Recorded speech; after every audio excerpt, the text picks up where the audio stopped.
ඇස් වහලා තත්පර කීපයක් හිතන්න. ඔබට ඉට්ටු කරන්න ලොකු සිහිනයක් තිබුණා.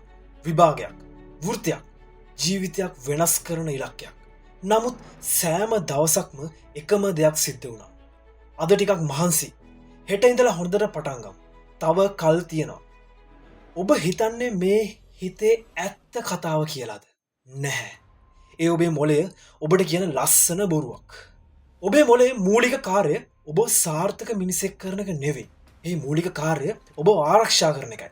ඒ නිසා අලුතෙන් දෙයක් කරන්න යන හැම වෙලාවකම අභියෝගයක් බාර ගන්න යන හැම වෙලාවකම ඔබේ මොළය කියනවා අනේ මේක අමාරුයි.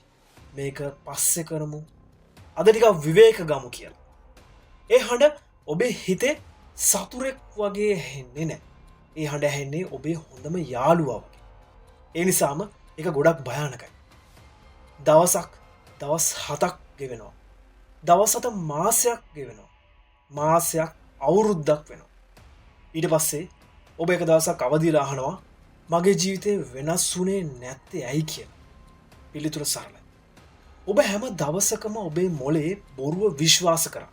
හැබැයි ඔබට වඩා ඉදිරියට ගිය මිනිසුන්ට මේ හඬම ඒ විදිහටම ඇහුණා. වෙනස එකයි. ඔවුන් මේ හඬට කීකරු වුණේ නැහැ. ඔවුන් මොටිවේෂන් එකක් කරකම් බලන් හිටියේ නැහැ. ඔවුන් ක්‍රියා කළා.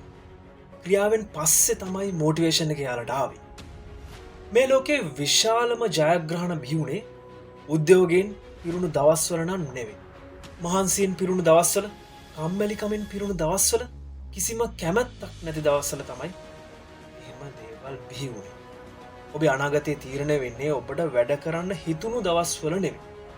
වැඩ කරන්න හිතුනේ නැති දවස්වල ඔබ ගත්ත තීරණයෙන් තමයි එහෙම අනාගතයක් වෙනස් වෙන්නේ. හිතන්න. අවුරුදු 10කින් ඔබ කොහේ ඉඳීවිද? ඔබේ දෙමාපියන් ඔබ ගැන ආඩම්බර වේද? ඔබේ දරුවන් ඔබ දෙස බලා මගේ වීරයා කියලා කියයිද?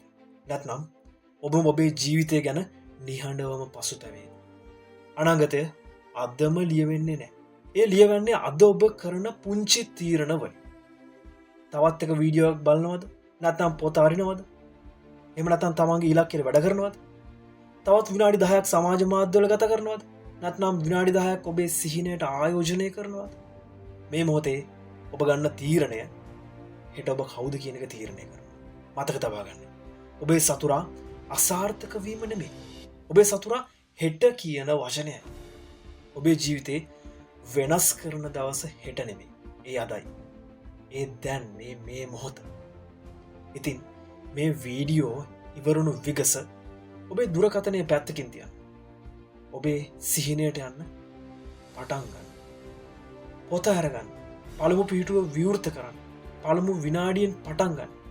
මොකද ඔබේ සිහිනය විනාශ කරන්නේ පිට තියෙන බාහිර ලෝකයක් නෙවෙයි.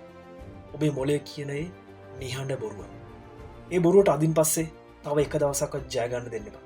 හොඳින් හිතන්න.